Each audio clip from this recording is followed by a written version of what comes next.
Welcome to the Chronicles of a Cheating Wife channel. A new story every day. Don't forget to subscribe. You will forgive me anyway. She sits there on the edge of our bed and doesn't look at me. Not really. When I turn my head to her, searching for any sign of regret, I'm met with a cold stare, barely acknowledging my presence. The room is dark. The curtains still drawn even though it's late in the morning. I've been up since dawn, drifting between anger and disbelief. But her expression, distant, almost bored, locks me into the worst kind of silence. My stomach knots, and the clock ticks too loud in my ears. I am not obliged to explain, she finally says. No emotion, no sign of guilt. Those are the last words she offers me. I swallow a lump in my throat, waiting for something more, some trembling in her voice, some tear in her eye. But nothing. My head pounds.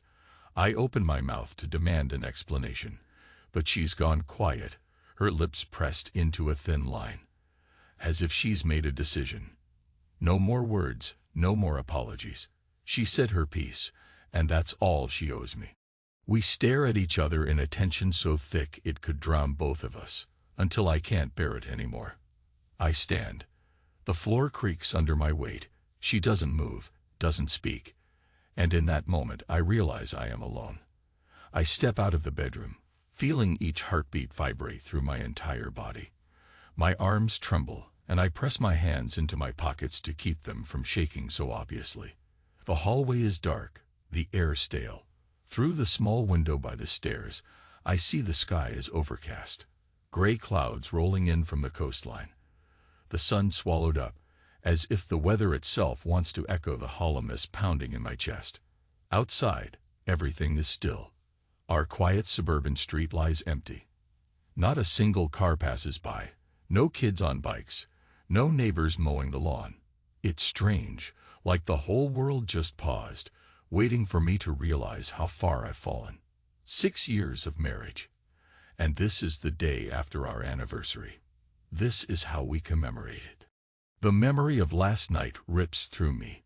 The French restaurant, the place she suggested, the table by the window with 2 settings. But when we argued, she told me I wasn't even invited.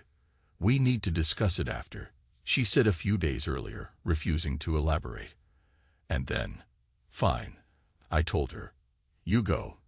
If you want to ruin our 6th anniversary, be my guest. I followed her anyway. Parked in my car across the street, half hiding behind tinted windows. She arrived in a slinky black dress I'd never seen before, something that flattered her figure in a way meant to catch more than just a casual glance. Beneath the soft glow of the restaurant sign, she paused to check her reflection in the glass door. My wife, looking excited, nervous even, like she was on a date and praying for it to go well. And then he showed up, a young guy, maybe early 20s. He had that cocky grin, that effortless stride, as if the city belonged to him. The sight of them together seemed ridiculous at first, her in an elegant black dress, him in a slightly wrinkled shirt half untucked, jeans, the sort of casual getup you'd expect from a college boy who thinks grooming is optional. And still, she lit up when he approached. She flashed a bright smile and put her hand on his arm, leaning in to greet him. The tension in my chest grew heavier. My breath caught like a fist around my lungs. I kept glancing at the clock on my dashboard, as if marking time would ground me. 5 minutes later, they were seated at a corner table, fine crystal glasses in front of them, a candle flickering. The restaurant sign glowed in a deep burgundy, reflecting off the polished cars parked nearby. I wanted to storm in. My mind churned with images of grabbing him by the collar, forcing him outside, and yelling at her in front of everyone. But I froze. My body felt like lead, my tongue glued to the roof of my mouth. I couldn't move, only watch. The night grew darker, the wind picking up. Overhead, the street lamp flickered. In my mind, I screamed at her, "Why? Why are you doing this?" But in reality, I did nothing, just stared. And then, through the glass, I caught a glimpse of her sliding her hand over his on the table, her long fingers curling around his wrist. They shared a laugh. She threw her head back in a way I hadn't seen in years, that carefree laugh I thought only I could evoke. I burned inside, hatred swelling in my gut. When the waiter brought them wine, they lifted their glasses in a toast. I couldn't hear what they said, but it didn't matter. His eyes locked on her, as if no one else existed. Her lips curved into a seductive smile. That alone was enough to kill me. Because I knew that look. Playful, inviting. The kind she gave me back when we first started dating. Memories of our early days fluttered inside me, battered and bleeding. I let out a shaky breath, and the inside of the car felt suffocating. I turned the engine on just to crack a window and feel some fresh air. Time dragged. I watched them talk, watched them sip more wine, felt my stomach churn as she reached across to touch his cheek. That single intimate gesture told me everything I needed to know. Her body language was open, leaning in, face illuminated by the candlelight. She wasn't there on business, wasn't meeting a client or an old friend. This was a date, a real date, on my anniversary. Then she kissed him. I saw it clearly through the large window. Her lips pressed softly against his, a lingering moment that ignited something primal in my chest. Blood roared through my ears. My hands clenched so hard on the steering wheel that I thought I might break it off. She kissed him, and my entire world shattered. I was no longer just the husband scorned. I was a stranger watching a scene of betrayal from the outside. I stared until my eyes stung. After that, everything became a haze of rage. I recall stepping out of the car at one point, taking a few steps toward the restaurant's entrance. A part of me wanted to barge in, flip the table, humiliate them both in front of the well-dressed patrons. But an older couple passed by, looking at me with mild concern, and I stopped. My chest heaved as though I'd just run a mile. I looked back through the glass. They were still locked in that romantic bubble, heads close together. I had no place in that moment, so I retreated, climbed back into my seat, and forced myself to endure the rest of it. Eventually, they stood up to leave. She walked out on his arm, her shoulder brushing against his, her head leaning close as they talked in hushed voices. I ducked lower behind the dashboard, though a twisted part of me wanted her to see me, to register my presence, to understand that I knew. But she never glanced my way. They disappeared together around the corner, and the glow of the restaurant sign flickered behind them. I sat in silence, letting the anger coil tight around my heart. At home, I waited, not even sure if she would come back.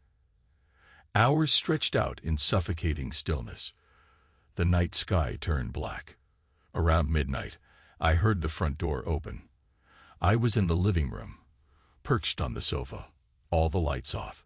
She paused in the doorway, but never turned on the light. Maybe she sensed my presence, maybe not. In the darkness, I felt her pass by me, heading upstairs. My shoulders trembled with adrenaline, yet I couldn't bring myself to speak. Moments later, I heard the bedroom door shut. A minute after that, her footsteps in the hallway. She was going to the guest room. She didn't say a word. Now it's the next morning, and she's on our bed, quietly refusing to engage with me. That single line, "I am not obliged to explain," echoes in my mind, and I realize no matter how many questions I ask, the answers won't come. My throat feels raw. Part of me wants to scream. Another part wants to walk out and never come back. Outside, the skies have darkened even more. There's a smell of impending rain in the air. I can't stand being inside this suffocating house, so I grab my keys and leave without telling her. She doesn't stop me. I walk out to the porch, and the wind cuts through my shirt. The temperature feels colder than it should for this time of year. Clouds rumble in the distance. I climb into my car, start the engine, and drive aimlessly for what feels like an hour. My hands shake on the wheel. My head aches with the unspoken tension. Flashes of that kiss in the restaurant repeat in my mind. I remember the younger man's grin, that smug posture. I see her face, bright with laughter, the way her eyes sparkled for him. Anger, bitterness, humiliation. They spiral inside me until I can barely see the road. At some point, I park outside a convenience store and just sit there, panting like a wounded animal. Rain begins to pound on the windshield. In that suffocating moment, I recall something from our wedding day, 6 years ago, how she gazed at me with adoration as we exchanged vows. The memory feels like it belongs to someone else, a naive young man who believed in forever. She wore a simple white gown, no veil, and held my hands with so much warmth. I wonder how we got from there to here. But the memory only stabs deeper into my gut. Rain hammers down. The store sign flickers, half the letters burned out. A car pulls in next to me, headlights bright. I realize it must be nearly noon, though the storm makes it feel closer to dusk. My phone buzzes with an alert, but I ignore it. I can't bear to hear from anyone. I grip the steering wheel, letting the tears mix with my anger, though they never quite spill from my eyes. It's a cold rage, surging from somewhere deep. Eventually, I make my way back home. The storm slows to a drizzle by the time I step into the house. She's not in the bedroom anymore, nor in the living room. The guest room door is shut. I hear nothing behind it. Silence. I want to pound on it, demand she talk. Demand an apology. Demand an explanation. But I don't. Instead, I go downstairs to my office, where old family photos line the shelves, a series of snapshots that now seem like relics from a different life. On my desk sits the photo from our honeymoon in Hawaii. We're both smiling on a beach, sun-kissed and carefree. I pick it up, stare at it. My stomach twists. I hurl it into the wastebasket and slump into my chair, pressing the heels of my hands against my eyes. My breath is ragged. The numbness is creeping in, promising to dull everything if I just let it. But I don't want numbness. I want retribution. I log onto my computer, open up the search browser, and start typing the name of that boy, the one who walked in with her at the restaurant. I only know his first name from a single slip of the tongue she made weeks ago. At the time, it was meaningless. Just another name among the people she meets through her events job. But now, fueled by a grim determination, I scour social media, public records, anything that can lead me to him. If there's a scrap of data out there, I'll find it. 40 minutes later, I'm staring at his photo on a college sports roster page. B. Hayes, age 22, studying sports medicine. A local star of some minor league training program. One of those kids who thinks the world is his for the taking. The more I read, the more my hands tremble over the keyboard. My eyes flick from website to website, digging deeper. Eventually, I stumble upon news of an incident involving him and a young woman, a scandal that almost went to court but was dropped. Details are scarce, but it's clear there was an accusation of sexual misconduct. He slithered away unscathed. I grip the mouse so hard my knuckles whiten. My gut churns at the realization. My wife is risking everything with someone who's already proven dangerous. Why? Because he's young. Because he's got a toned physique and a devil-may-care attitude. Anger crashes over me like a tidal wave. A flicker of lightning outside illuminates the room in a sudden burst. Thunder follows. My heart thunders in my chest. A thirst for revenge, raw and powerful, replaces the heartbreak.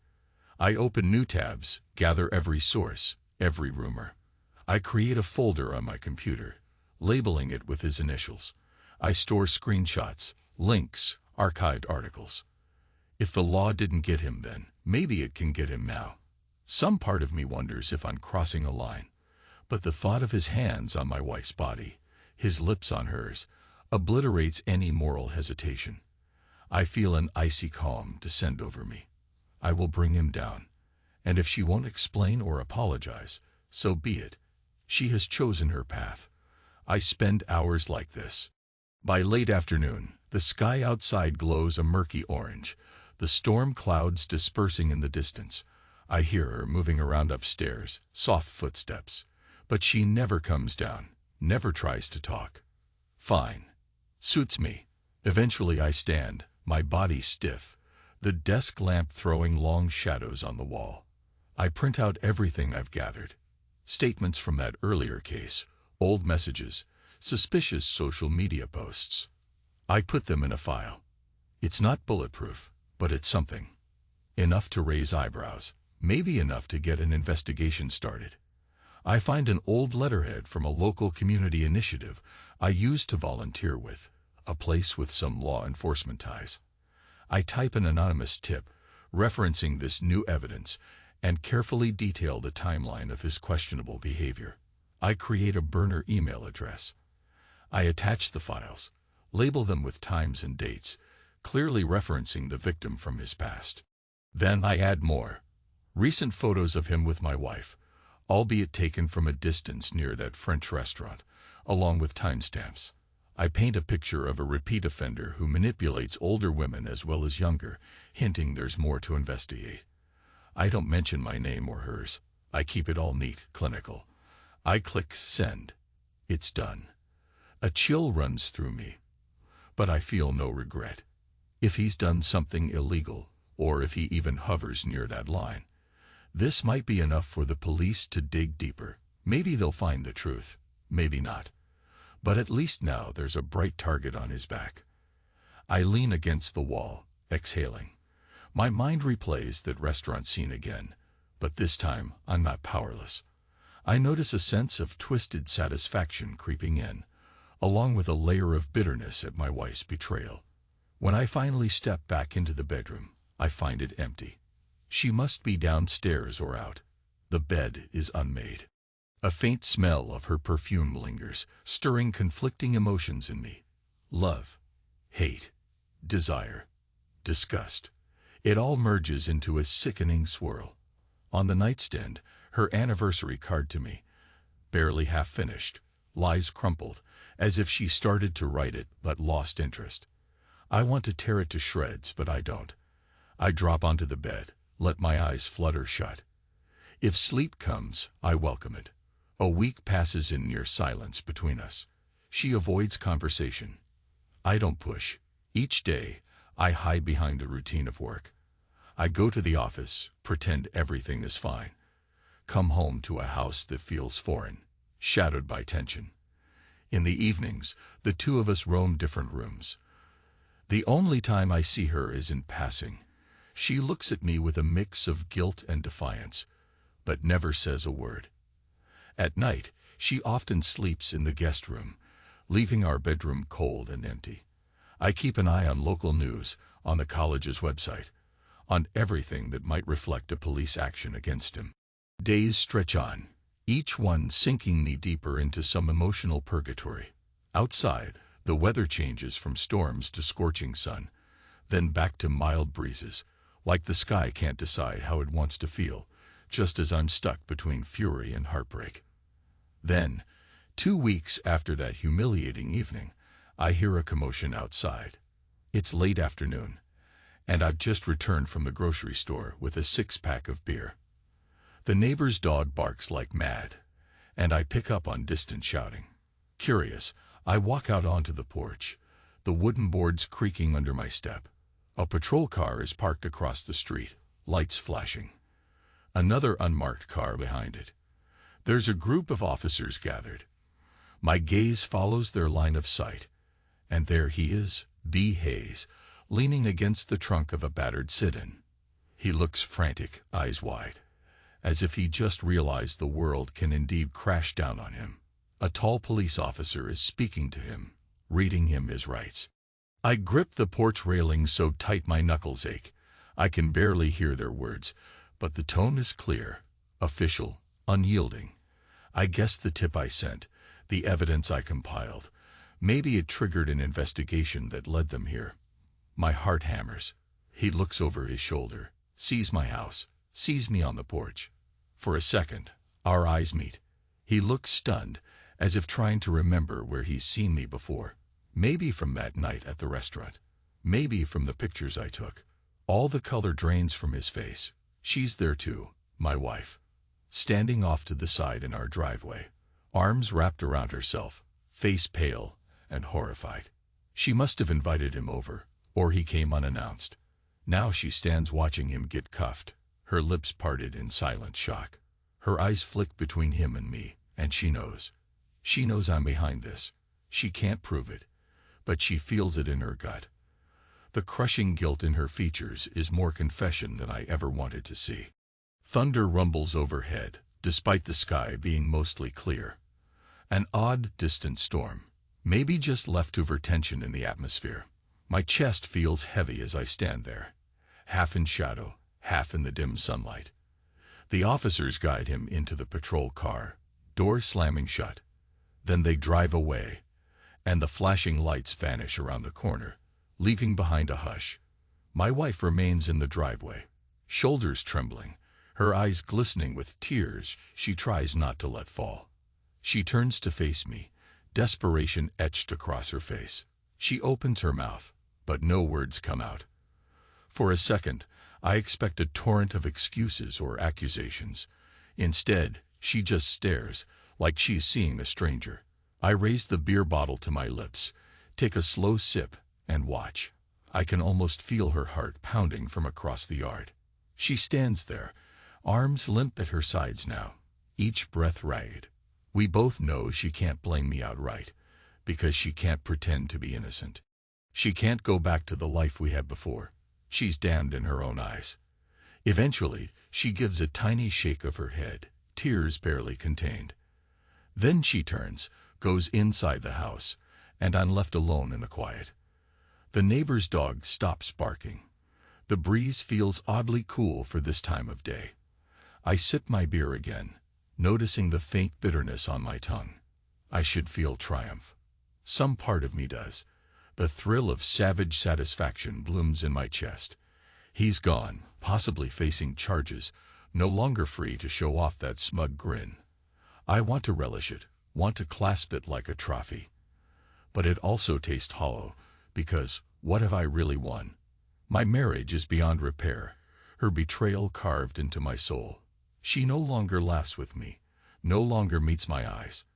And I'm not sure if I can stand to look at her again, without remembering the lipsticked glass of red wine, the corners of her mouth curling into a smile meant for another man. Still, I did what I set out to do. I took my revenge.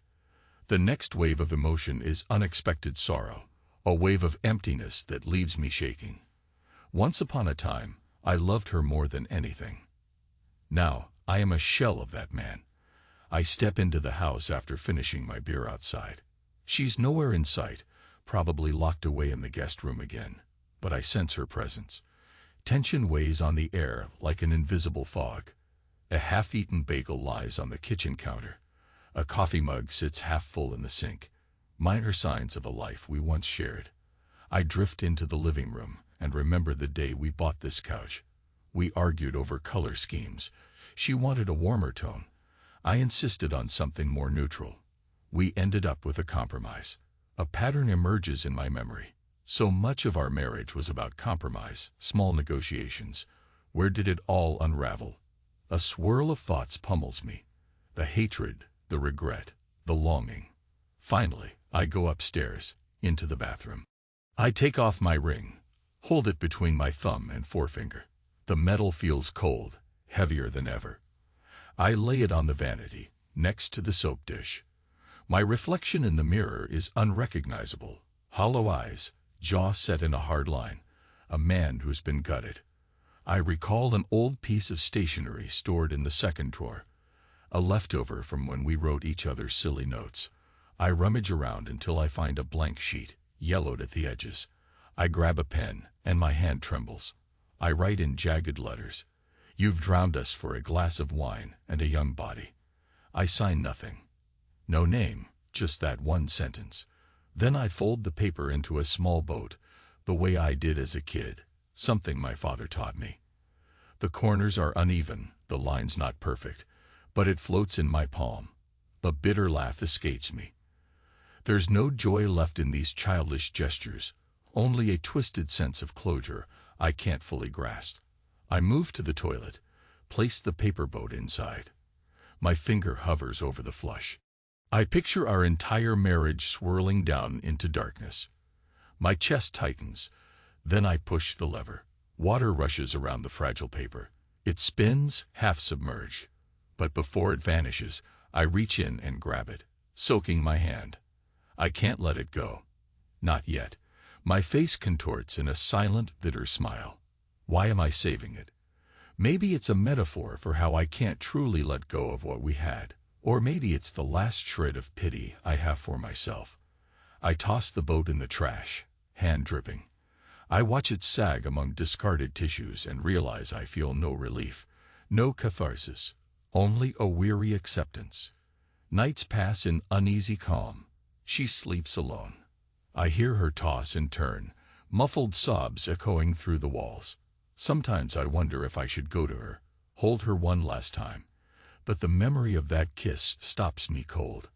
I bury myself in office work, watch mindless TV in the late hours, or just stare at the ceiling. When we run into each other in the hallway, she avoids my eyes, and I keep walking. The tension is suffocating. We're two ghosts drifting in a house that was once a home, haunted by what we lost. Neither of us tries to fix it. Neither of us has the energy for more confrontation. I think back to our first real date, how we sat on a blanket by a Texas lakeshore, a cooler of cold drinks, and a cheap radio playing in the background. We were so young, so optimistic. Her laughter was the sound of possibility.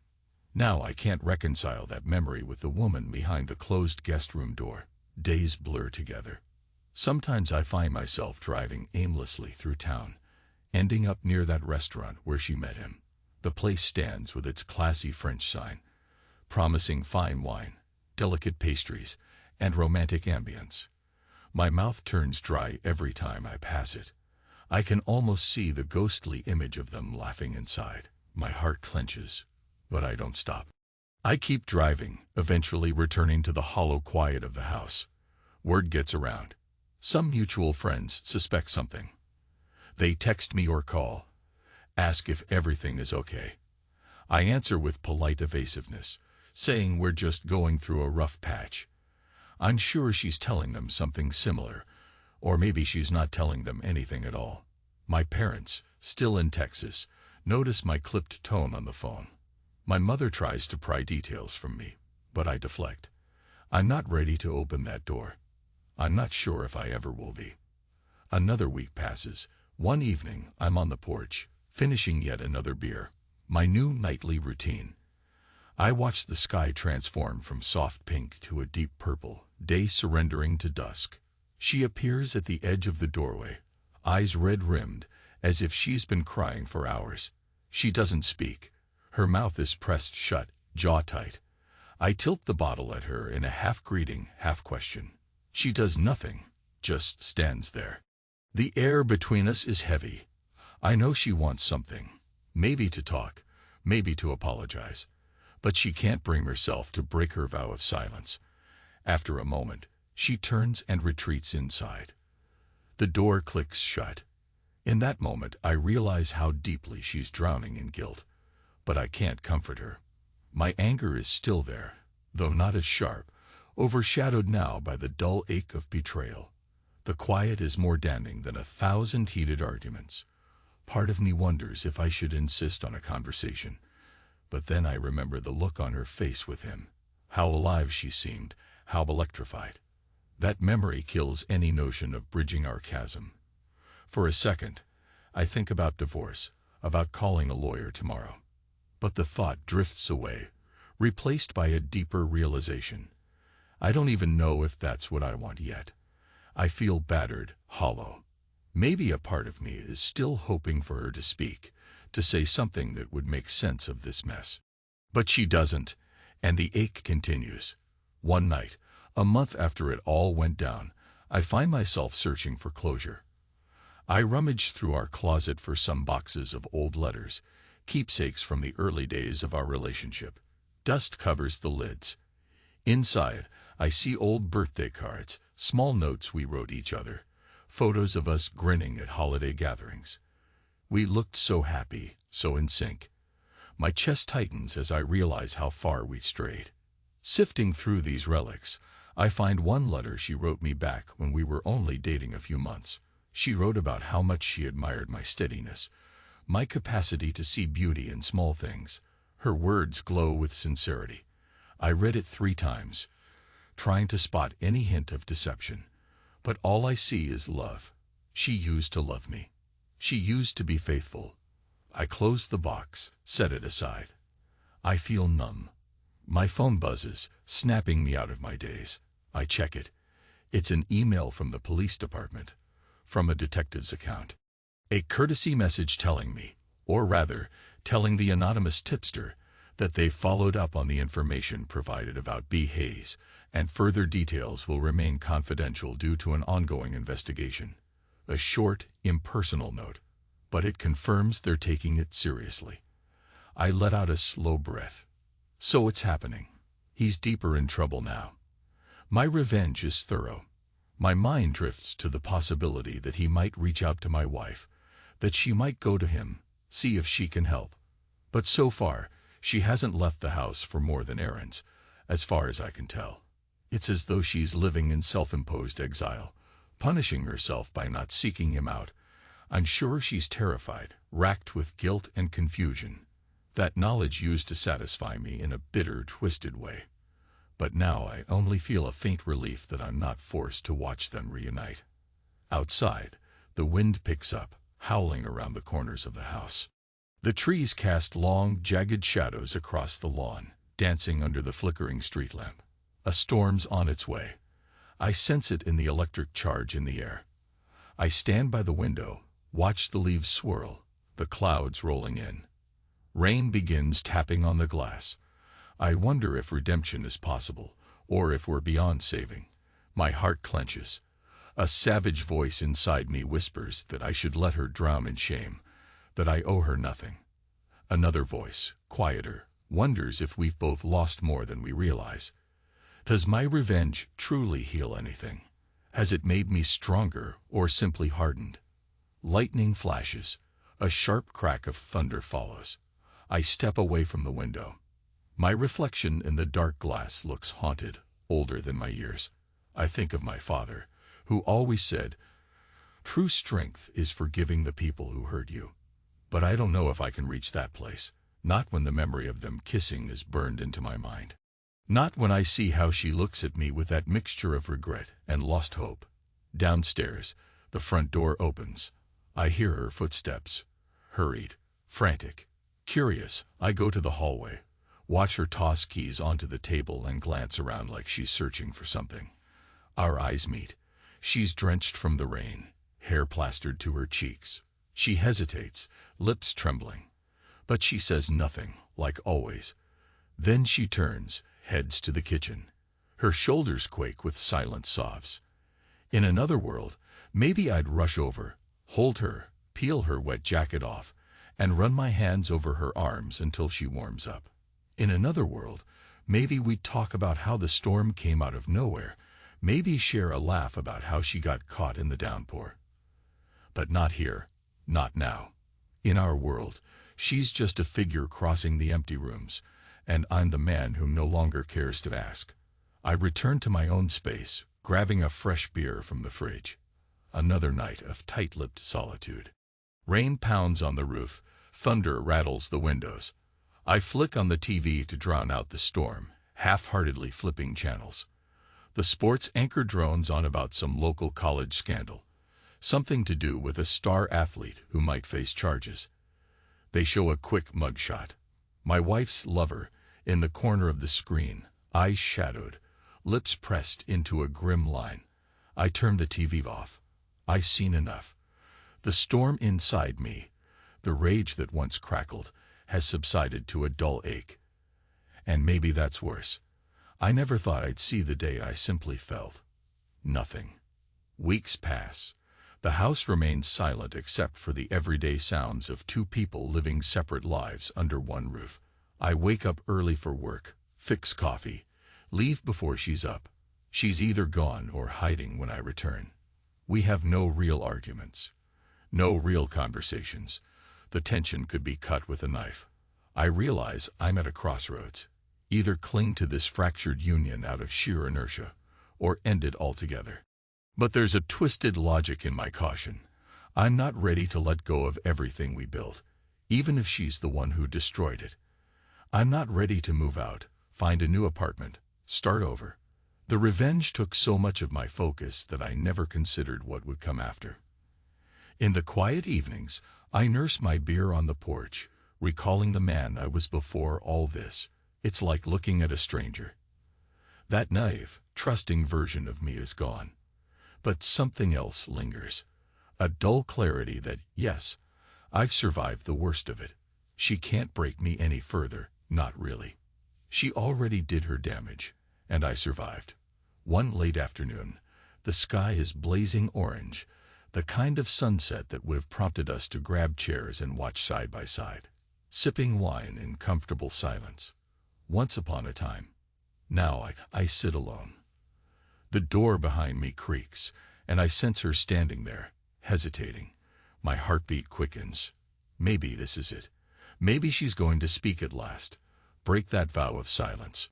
Maybe she wants to find a shred of reconciliation, or confess. I set the beer down, turn to face her. Her eyes are tired, rimmed with shadows of lost sleep. She takes a single step out onto the porch. Our gazes lock. The air feels charged, expectant. My lips part, ready to ask the question that's been burning inside me. Why? But before I can speak, she sinks down onto the porch bench, buries her face in her hands. Her shoulders shake in a silent sob. The sun bleeds into the horizon, painting her in half-light. My chest tightens. I swallow hard, torn between heartbreak and the memory of her betrayal. Slowly, I reach out, place a hand near her, not touching her, just close enough that she can feel the warmth of my presence. She lifts her head, eyes red, her mouth drawn into a trembling line. She inhales as if to say something, but no words come out. Then the old resolution returns. She presses her lips together, stands up, and retreats inside without a single sound. I let out a long breath. Maybe that was her attempt at bridging the gap. Maybe not. My mind drifts to that final act of vengeance, reporting him, watching him get taken away in cuffs. Part of me thought that once I had my revenge, I feel free. Instead, I feel unmoored, drifting in the aftermath. The last traces of the sunset fade. Dusk sets in. I stare into the gathering shadows, recalling the vow I made on our wedding day. I will love and cherish you. The words mock me now. Days merge into a blur. But eventually, something shifts in me. I wake up one morning and notice the ring on my nightstand, cold and metallic. I realize I haven't touched it in weeks. Slowly, I pick it up. I turn it over in my hands, remembering how it felt on my finger. Once it was a promise of forever. Now it's just a circle of metal, a relic of a broken bond. I slip it into my pocket. I dress for work, smoothing out the creases in my shirt. Downstairs, I grab a piece of toast, find her in the kitchen, rummaging through the fridge. She glances at me for the briefest second, and in her eyes, there's a flicker of sorrow. I think of the letter boat, the night I saw them kiss, the police lights, everything that's happened. Something inside me closes the door on hope. I walk out, letting the screen door bang behind me. That evening, after I come home from the office, I find the guest room door open, her suitcase on the bed, half packed with folded clothes. She's in there, picking up items, pausing, putting them down. She sees me in the doorway and tenses. We stand in that hush, 1,000 unspoken words swirling in the air. She's leaving. Maybe for good. My jaw sets, but I can't muster anger anymore. The emptiness is too vast. She watches me, waiting to see if I'll say something. Maybe beg her to stay, maybe scream at her to get out. But I just stand there, arms at my sides, face a blank mask. If she wants to leave, fine. If she wants to stay, it doesn't matter. The damage is done. She exhales shakily, zips up the suitcase. Rolling it behind her, she brushes past me, heading downstairs. I don't follow. The front door opens, then closes. Silence settles like dust. A few minutes later, I hear her car pull away. I'm alone in a house of memories, windows reflecting the late-day sun. I walk back to the bathroom, my steps slow, heavy. My reflection in the mirror is the same haunted face, but a hint of relief flickers across it. This is the final step, I think. She's gone, and I'm still here. Downstairs, I open the fridge, grab a cold beer. On my way to the porch, I notice the mail on the table. One envelope stands out, a final notice from the wedding venue we used to rent for our anniversary parties, offering a discount if we want to host something there again. The irony almost makes me laugh. I crumple it up, toss it aside. Outside, the sun glows with a fierce brightness, no clouds in sight. A gentle breeze carries the faint scent of cut grass. Summer is ending soon, I realize. The year marches on, regardless of my personal hell. I drop into the porch chair, pop open the beer, and take a swig. It's crisp, bitter. The days of heartbreak swirl inside me, but something like acceptance drifts on the edges of my awareness. In the distance, kids are riding bikes, free and wild, the way I used to be, years ago. A memory stirs of a simpler time, no ring on my finger, no illusions. Maybe that's what I'll return to in my own way. Start over, figure out who I am without her. The pain still lingers, but there's room now for something new. I see in my mind's eye her face when the police took him away. Shock and horror. My revenge was complete, and she bore witness to it. My lips curl into a grim smile. In the grand scheme, it doesn't fix the betrayal, but it proves I'm not the kind of man who lets a blow like that go unanswered. She's free to wallow in guilt or move on. Either way, she knows what it cost her. She knows the kind of wound she inflicted. I finish the beer, set the bottle by my feet. The neighbor's dog barks at a passing truck. I close my eyes, letting the warmth of the evening wash over me. This is my life now. A quiet house, a battered heart, and a sense of finality that I can't quite put into words. But I survived. I run a hand over my face, feeling the slight stubble on my cheeks. Somewhere, a siren wails in the distance, reminding me that the world keeps moving. And I recall a promise I whisper to myself, a vow for the future. Next time, I'll choose someone who won't sell love for a plate of salmon tartare. That's my final thought as I watch the sun dip below the horizon. The sky burns orange and pink, fading into darkness, and with it, the last vestiges of who I was before. I let them go. And for the first time in a long while, I feel the faint, cold flicker of hope for whatever comes next.